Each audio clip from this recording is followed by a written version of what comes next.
Boa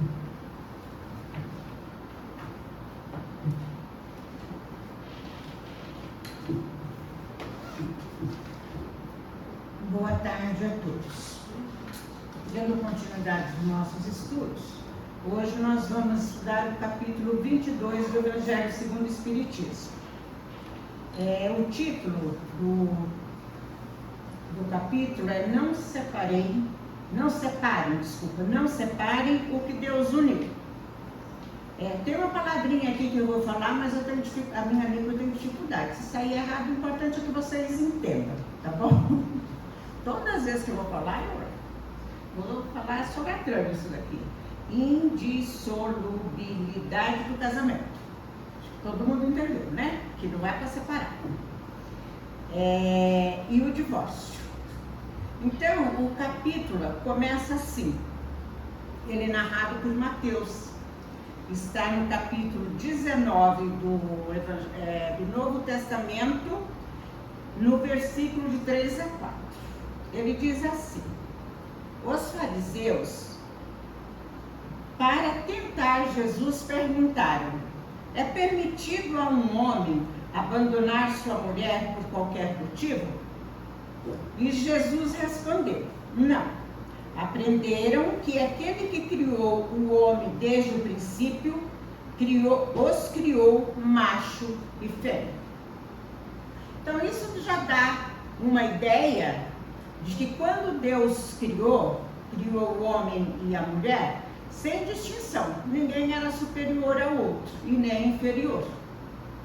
Tem um ditado que diz assim, que se a mulher tivesse sido criada da cabeça do homem, ele seria superior.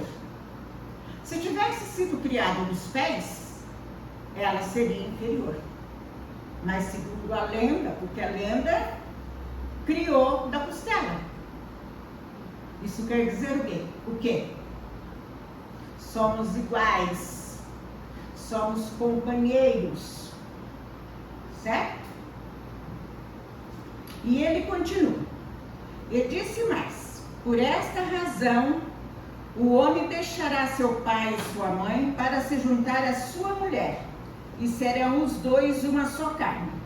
Assim, ele já não seria mais dois, e sim uma única carne, que o homem então não separe o que Deus uniu. Aí nós vamos questionar um pouquinho. 1 mais 1 quanto que é? 2. Quando 1 mais 1 vai ser 1? Nós não podemos esquecer que o conhecimento de Mateus e de todos os demais, dos fariseus que fazem as perguntas que Jesus responde, é o conhecimento lá do Antigo Testamento, aonde reinava o homem. Aonde às vezes a mulher não tinha nem nome. A mulher era conhecida. A esposa do Paulo seria a esposa do Paulo. A filha do Paulo seria a filha do Paulo. E sucessivamente. Então, nós temos que entender que Jesus falava para aquele povo. E muita coisa, então, ele falava para que eles entendessem. Mas a gente vai se aprofundando e vai percebendo que Jesus vai trazendo novas propostas, novas possibilidades para aquele povo. Ele não poderia, claro, como a gente diz, abrir tudo, porque senão aquele povo não ia entender e ia ser pior do que foi todas as revoluções religiosas. Continua. Depois, os fariseus perguntaram a Jesus: por que razão Moisés ordenou que o marido entregasse à sua esposa uma carta de reparação antes de abandoná-la? E Jesus responde: foi devido à dureza do coração de vocês que Moisés permitiu que abandonasse suas esposas. Mas no início da humanidade não era assim, que é aquilo que nós falamos aqui. que quando Deus criou, éramos iguais. Né? Não era assim. Eu declaro que todo aquele que abandonar a sua mulher, se não for por causa de adultério, o adultério não era permitido para a mulher, mas era permitido para o homem, tá? E se casar com outra, também comete adultério. E aquele que casar com a mulher que foi abandonada, também comete adultério. Então, quando Jesus fala isso, ele já de certa forma, ele está trazendo uma possibilidade nova. Porque até então, a mulher que fosse adúltera era apedrejada. Era lei. Na lei de Moisés ela era apedrejada. Aí com o progresso daquela época, aí o homem separava e dava uma carta de repúdio, devolvia, mas já não apedrejava, que foi o que Jesus diz aqui. Então que o homem dá para a mulher uma carta de repúdio, certo? Então é interessante que quando nós formos estudar, porque esse texto é retirado do Novo Testamento, e Kardec não altera ele, Kardec só depois explica, mas Kardec não altera isso. E nós precisamos considerar o conhecimento daquela época, a cultura daquela época. Mas aí nós vamos encontrar no comentário de Kardec, que ele diz assim, ó, somente o que provém de Deus, somente o que provém de Deus não está sujeito às mudanças. Toda a obra que é feita pelos homens está sujeita às modificações. Tanto é que ele já está falando dessa primeira modificação aqui que nós estudamos. As leis humanas modificam-se com o tempo, com lugares e com o progresso da inteligência. No casamento, preste atenção que essa frase é muito importante. No casamento, o que é de ordem divina é a união do homem com a mulher para permitir a reencarnação dos seres que morrem.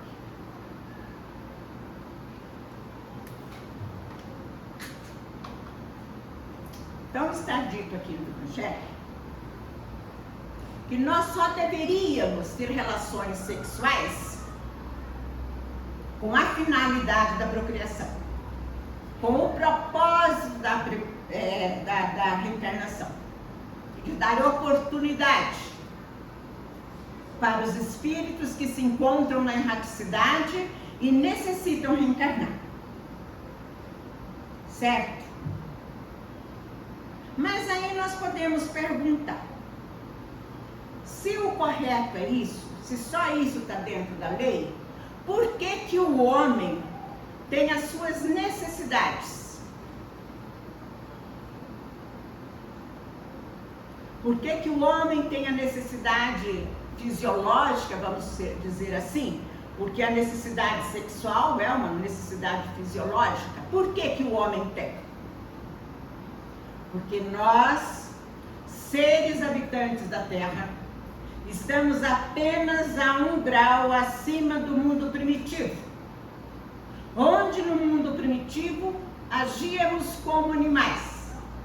E à medida que nós vamos evoluindo, nós vamos adquirindo inteligência e vamos nos distanciando da animalidade.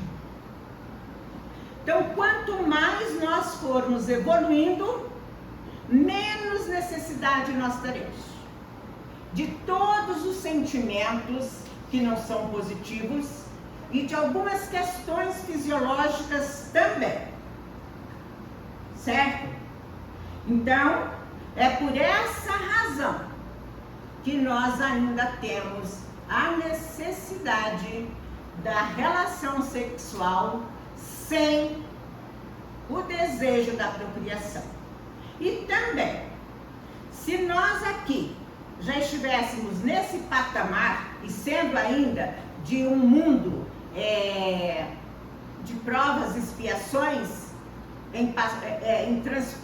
chegando à regeneração, não haveria reencarnação. E ainda muitos espíritos necessitando reencarnar nesse planeta. Certo? E Kardec continua falando. Na união do homem com a mulher, a lei da lei divina de reprodução, que é comum a todos os seres vivos, existe uma outra lei divina de caráter exclusivamente moral. É a lei do amor. Aí Kardec vem falar aqui dos laços que une dois seres, um casal. Kardec nos orienta, quando nós estudamos a doutrina espírita, que não existe almas gêmeas. Como a maioria das pessoas a gente ouve falar. Não existe a metade da laranja. Não existe a tampa da panela, a tampa do cesto. Não existe nada disso. Por quê? Porque nós somos seres completos. Somos indivíduos completos. Não necessitamos de ninguém que venha nos complementar. Certo? O que existe é que através das reencarnações nós vamos nos relacionando com a humanidade, com as pessoas que vivem conosco, no nosso meio, e vamos então desenvolvendo empatia. E chega em determinado ponto, através de várias reencarnações, que somos praticamente iguais. Temos os mesmos gostos, as mesmas aptidões, praticamente o mesmo grau de desenvolvimento, e isso nos atrai. Este seria um casamento por amor.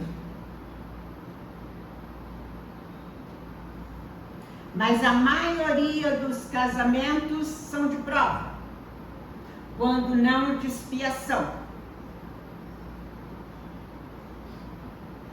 E por que isso? Porque da mesma forma que desenvolvemos empatia por determinados seres, desenvolvemos antipatias. E prejudicamos e somos prejudicados no decorrer das reencarnações. E aí, precisamos corrigir os erros.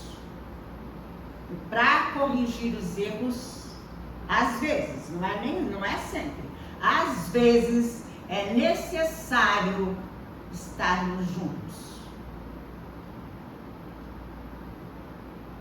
Casamento para lei divina não é a cerimônia da igreja.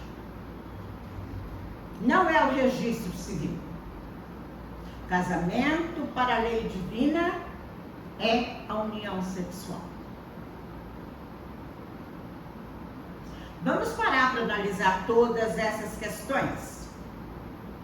Então a gente vê muito pessoas dizer assim, que ser espírita é pecado. Que não sei mais o que é pecado. Que não sei mais o que é pecado. Relacionar-se também é pecado. Dentro desse contexto. Eu não estou dizendo aqui que relacionar-se é pecado. Que ser espírita é pecado. Mas para quem acredita que tudo isso é pecado, porque segundo eles dizem a Bíblia deixa mais claro que relacionar-se sem o intuito de ter filhos é ato contra a lei de Deus. Por isso a importância da gente estudar, para a gente entender. A lei civil, ela não é necessária? Sim, a lei civil é necessária. Por que que a lei civil é necessária? A lei civil é necessária para exatamente proteger a família, respeitar os direitos. Porque se não houvesse a lei civil, principalmente nas condições que nós vivemos hoje, mulher e filhos ficariam desamparadas. Nós estamos hoje, já graças a Deus, vamos dizer assim, num período de evolução, que isso de uma certa forma é respeitado. Mas nós também estamos numa época que ainda existe muito sentimento de posse. Como eu disse, homem e mulher são companheiros, são cúmplices, são caminheiros de jornada. Mas a gente ainda vê muito o sentimento de posse. E por isso tanto feminicídio.